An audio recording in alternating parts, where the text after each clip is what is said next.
I want to introduce you now to our guests who'll be joining us until 2 o'clock today, and we're joined by Stephen Loosely, former Australian Senator and, of course, a long-time watcher of US politics. Thanks very much for coming in, Steve. Pleasure, Stan. Dr. Adam Lockyer from the US Studies Centre as well, and David Spears, who is joining us in Canberra. David, of course, covered the presidential election campaign in the United States. And David, I'll start with you. What did you glean from that campaign and then watching Obama's inauguration speech about how he will frame the next 4 years of his presidency?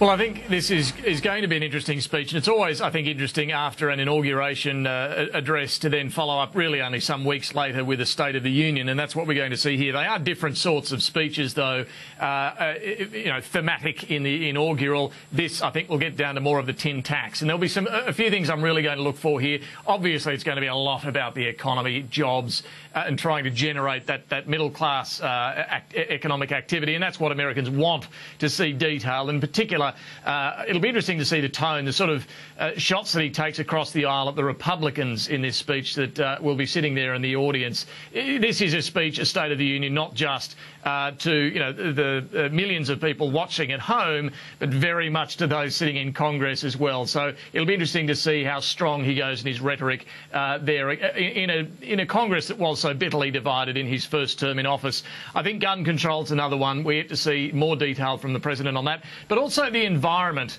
too, because he did really talk up the environment and climate change action more in the inaugural address than many expected. So what's he going to do about it? I think I'm certainly going to be interested to see what he says on that. And also for political watchers, the tone and feel of this speech. It's the first big speech that's been written by the young hotshot Cody Keenan in his office. He's a 32-year-old speechwriter. John Favreau's moved on and gone to Hollywood, the man who was behind so many of the great Obama speeches. This will be interesting to see how the young hotshot goes. David, as David is speaking there, you're seeing live pictures coming there from Washington, D.C. as people gather there waiting for the President to come out and begin his speech. Stephen Loosely, what is also interesting here is the crowd itself, the atmospherics, the colour of an occasion like this. Tell us about the squatters. No, the squatters, it's a term coined by the Washington Post. As people are aware, the different arms of government are all reflected in the State of the Union: the executive, the legislative branch, the judiciary, and of course the military is prominent.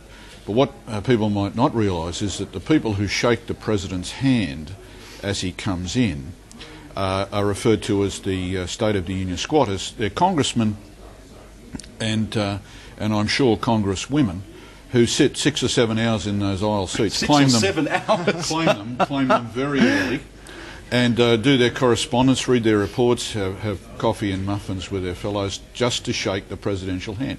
It's 5 seconds of fame, well down from the traditional 15 minutes of reflective fame. Glory. It is, but the folks at home notice it, and there'll be 40 million Americans watching this speech. So for some congressmen, there's a congressman, for example, a Democrat from North Carolina, who shakes the presidential hand every time Barack Obama comes across to deliver the State of the Union, and the exchange goes like this: Mr. President, don't forget North Carolina. And the President waits for a moment and says, "How could I?" And then they laugh. Now, what's really interesting about this one, Stan, and I think this State of the Union will be another campaign speech of a kind for the administration. The President's actually going on to North Carolina in the next day or so to deliver a stump speech. Now, Adam, as well, another interesting person who's going to be in the audience there today is the rock singer Ted Nugent. Now, Michelle Obama has invited victims of shootings in the United States. Of course, gun law is such a contentious issue. Ted Nugent, seen as being a very right-wing figure, someone who has actually sung a song boasting of wanting to kill the President and have the President suck his machine gun, I think was one of the lyrics in the song. What does that tell you about just how divided, how entrenched this battle is when it comes to gun control? Yeah, so the guests that both the President and the Republicans invite along to the address are significant as well. Remember last year that Warren Buffett's secretary was invited along, and she was sitting prominently behind Michelle Obama in Michelle Obama's box.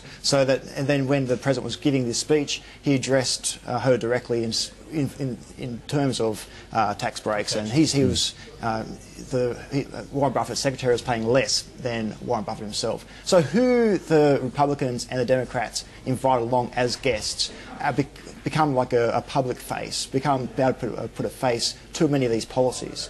And so I think that, who they invite will be significant. And this is a Texan Republican who's invited Ted Nugent, so we may not be talking about the broad brush of the Republican Party. But what's also interesting here, Stephen, is the reply to the speech. Yes. Who is going to give that? And this also gives an indication of what many see as the divide within the Republican Party. It does. I mean, the response from the other party is normally a platform for a rising star, a rising man or woman, to respond on behalf of the party at large. Now, Governor Bobby Jindal of Louisiana a few years back nearly blew himself away with a very poor performance.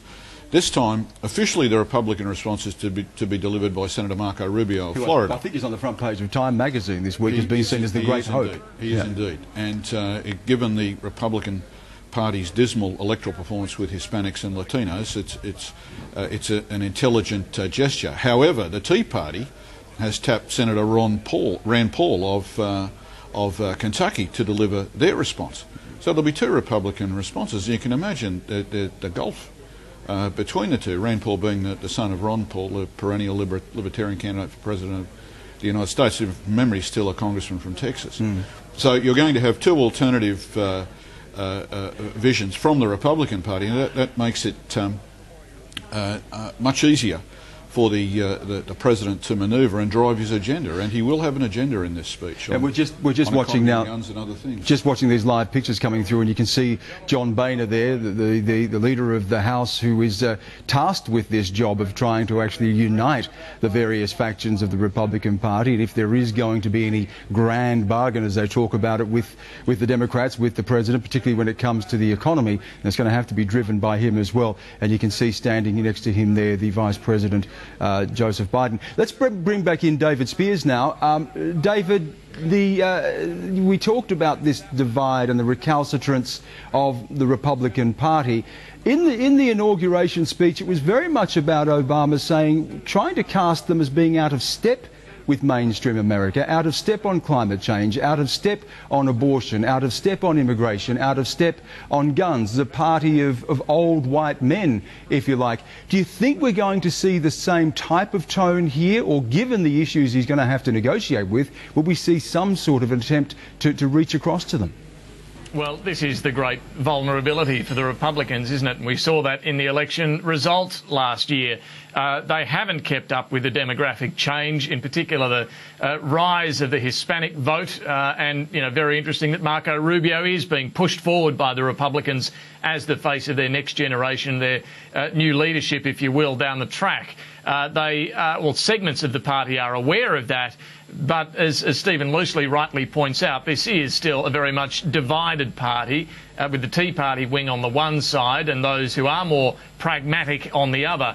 And look, Obama is quite entitled to wedge that divide for all he can, and I'm sure he'll use every opportunity, including this State of the Union address, to do so. Stephen, let's look in the time we have left just before the President actually comes out, which we should see some sign of that in a few minutes from now. Foreign policy, of course this is going to be driven by domestic issues, but you can't ignore what happened in North Korea yesterday. No, a very serious breach of international law by North Korea, yet again condemned at the UN Security Council, troubling to everyone, including North Korea's principal ally, China. Nor can the President ignore the drawdown in Afghanistan, the fact that the US Army, Marines and National Guard, who've been stretched almost to breaking point by the wars in Iraq and Afghanistan, will be home in very large measure in a year or two's time. So Afghanistan will unquestionably be of interest too.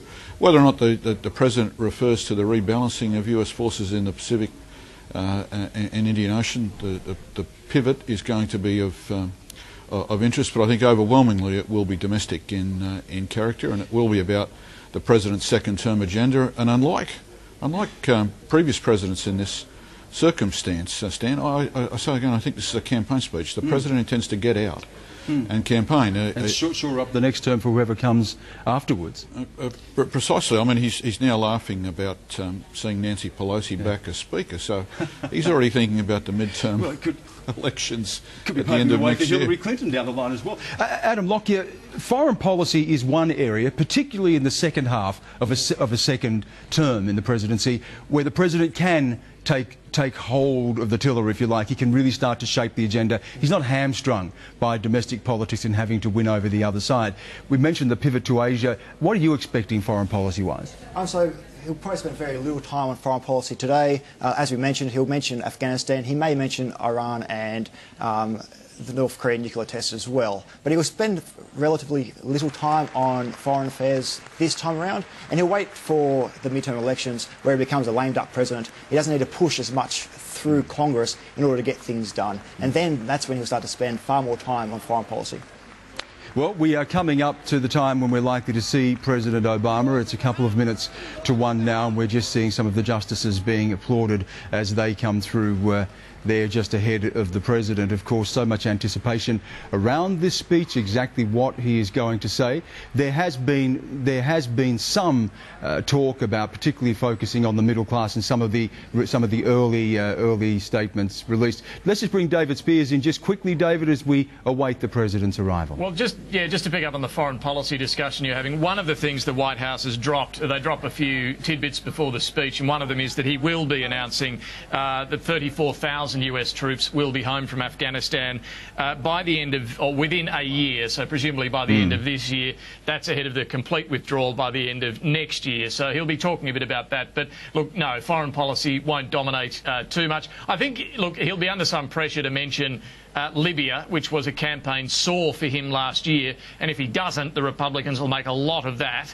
That was the attack in Benghazi that killed a number of Americans, including the ambassador there, and the confusion that surrounded, you know, the telling of the story from the official point of view, what happened. So I think, you know, some reference to that probably wouldn't be a bad idea from the President today, but largely it will be the domestic focus, and as I say, the economy, the economy, the economy. David, we're just seeing Michelle Obama now making her way into the House there, and of course, all the applause. Let's have a listen into this.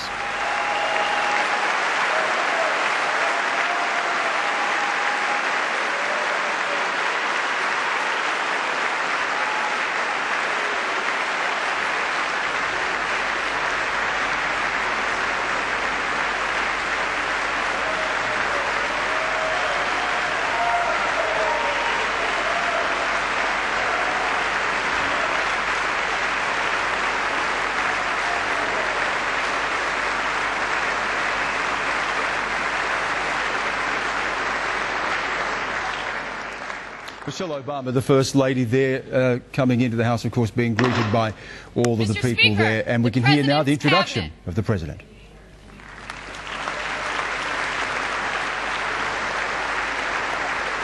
Now, we're just hearing the President's Cabinet who are coming through right now. And you can see John Kerry just standing back there now, the new Secretary of State taking over from Hillary Clinton. Of course, Hillary Clinton standing down. A lot of speculation about her intentions in 2016, whether in fact she will have a tilt at the presidency. Just as we wait for the President, probably got a couple of minutes just yet, Stephen Loosely, what about Hillary Clinton's intentions? Well, it's quite astonishing in Washington DC, the amount of commentary already about 2016. I think it was in the Washington Post. I look at the 10 Republican possibles and said next time we'll look at Hillary Clinton, the Democratic possibles. I mean, she's right out in front in terms of the favoured daughter of the party to run, and she'd be a formidable candidate. Formidable. We could see Jeb Bush v Hillary Clinton, of course, another Bush v Clinton. Do you feel that way as well, Adam? Bush v Clinton? Well, Clinton is probably more likely than Jeb Bush, but yeah, I think that Hillary's positioning herself for a possible run, that's without doubt, and she's got this formidable machinery behind her that if she does decide to run is already in place and won't take much to get up and going. And we know, of course, the constituency that Obama has been able to build around him, the youth vote, particularly using social media, the Latino vote, the black vote, the female vote. What will it take for the Republicans, who have been cast as a party of old white men, and as you've pointed out, Stephen, very divided, Adam, what will it take for them to try to recover that centre? Is it even possible, given the hard right rump that they have to deal with in their party? Yes, so it's going to be difficult, but I think that there is the pragmatic centre of the Conservative Party that is starting to wrestle back political control over the radical wing, the Tea Party wing. So it isn't impossible, but it is going to take a lot of effort on their part. David Spears, looking at Australia's interest in this, and we've touched on foreign policy and the pivot toward Asia. Australia, of course, in a quite unique position in historical terms. Its greatest geostrategic alliance is with the United States. Our greatest trading partner, of course, is with China. We saw what happened in North Korea yesterday. There's been a lot of speculation about what the ultimate game will be here, with the potential wane of the United States, as some see it, and the ongoing rise of China. For Australia looking on, what would we look to glean from this? Well, look, I think in Australia at the moment there is a bipartisan affirmation to only strengthen this bond with the United States, particularly strategically and militarily. And the great surprise for many, I think, under the Prime Ministership of Julia Gillard has been her willingness to do that. The agreement with Barack Obama to base, well, they won't use the word base, but to have a rotating permanent presence of US Marines in the Northern Territory is the greatest example of that.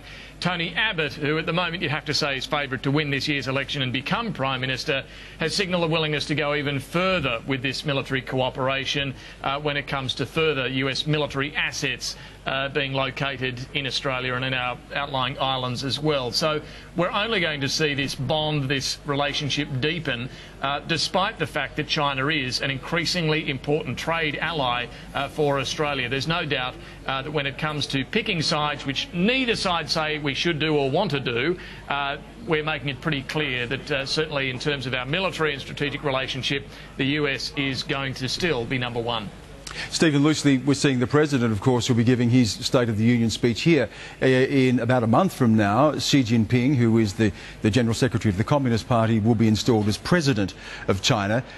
A new leader, not someone we know a lot about. How defining is this going to be in terms of the next 4 years for Obama, that this relationship is actually sorted out, that they're able to deal with the problems they have as well as the areas where they cooperate? The change of leadership in Beijing is important. Xi Jinping, of course, has visited every Australian state except Tasmania, and he's been a visitor to the United States. I think his first visit was out in Iowa.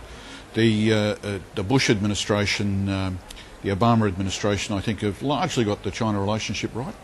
They work closely with the Chinese wherever that's possible. There are obviously areas of difference that need to be addressed, such as the disputes, the territorial disputes in the South China Sea. But essentially, the relationship between Washington and Beijing works reasonably well, and has done so for quite a while, and that's very important to Australia. I don't see any kind of binary choice here, Stan. Do we choose between China or the US? I think that's a nonsense. And as the US Ambassador to Australia, Jeff Bleich, points out quite with justification, the United States remains Australia's most important economic partner in terms of trade and investment. The relationship with the US is very strong. The relationship with China has grown demonstrably over recent times and is very effective, and I think we need to work at both relationships in different areas continuously. Adam Lockyer, I want to turn to Obama as a president and what we've seen from him over the first 4 years. There was a lot of criticism. I remember one quote, and I forget who actually said it now, but I think it might have been Lawrence Summers. It was his key economic advisor saying, I wish we had an adult in the room. That there was a lot of disappointment perhaps in the presidential style, the way that he handled things. He was seen as being someone who thought maybe a little bit too long, a little bit too much about issues, someone who wasn't quick enough to act. He got criticism from his own side, who were expecting more of him and thought that he was in fact trying to give too much away to the Republicans. How do you see his own presidency evolving? So he learned a lot in his first term. So he thought that ultimately the Republicans would put the interests of the country above politics, and he discovered that wasn't always the case, that they were going to try to make Obama a one-term president no matter what. So the Tea Party wing of the Republican Party, they opposed him on ideological grounds, but most of the conservative wing were opposing him just to make him one-term president. They were being obstructivist in Congress, weren't getting any of his policies through. So what he saw here is that he needed to go on the offensive, and that's what we've seen in his second term. He's gone on the attack far more. He isn't going to try and be this great mediator trying to reach across the aisle at every opportunity. He's going to try and corner the Republicans, giving them no opportunity other than to support his policies. Stephen, the criticism of the Republicans' recalcitrance notwithstanding, there has also been criticism of Obama for not being able to reach a consensus, for being seen as aloof, sometimes superior, hectoring of the Republicans at someone who wasn't able to do what the likes of Reagan were able to do, or Clinton, and that's reach across and bring your foes with you. Well, not everyone has the skills of a Lyndon Johnson in terms of arm twisting, or a Ronald Reagan in terms of affability. The same could be said of Bill Clinton. By the way, some of the criticisms that were made of Obama were also made of Bill Clinton in his first term, and he's turned out to be one of the more successful presidents. I think that's interesting. It's now emerged that shortly after Barack Obama was elected President of the United States, there was a Republican caucus in Washington, D.C. with former Speaker Newt Gingrich, where they resolved to oppose the new president on everything.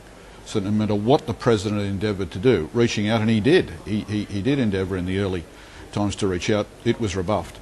And then a comment was made just a moment ago about the influence of the Tea Party, and you hear Michelle Buckman and these people saying, we will make him a one-term president. That drove the Republican Party off to an extreme, and it was rebuffed by the American electorate. So I think in terms of reaching out, Obama endeavoured to do that, was rebuffed continuously, then went to a general election with an alternative view of America.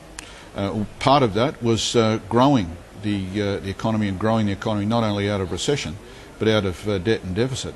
And in December, for example, the United States budget was actually in surplus for the first time in quite a while. And Paul Krugman's influence in the background cannot be ignored. And of course, he's been writing a lot about what he calls the deficit hawks, and that people are too concerned with the deficit at a time when you need to be still providing stimulus to the economy to eat into that job figure. And if you look at the British experience, you must say that he has a point, that austerity is not appropriate in times of sluggishness in the economy. As we discovered in Australia, the Labor government stimulus package kept us out of recession. So Yes, Obama endeavoured to reach out, learned a lesson, and is now much more assertive on these issues that are important not only to the administration but to the Democratic Party itself. And a little bit of movement that we're seeing on camera there, perhaps awaiting the President's arrival. Of course, it's running a little bit over time now. He no doubt has a lot on his plate. Let's have a listen and see where we're at. Mr. Speaker, the President of the United States.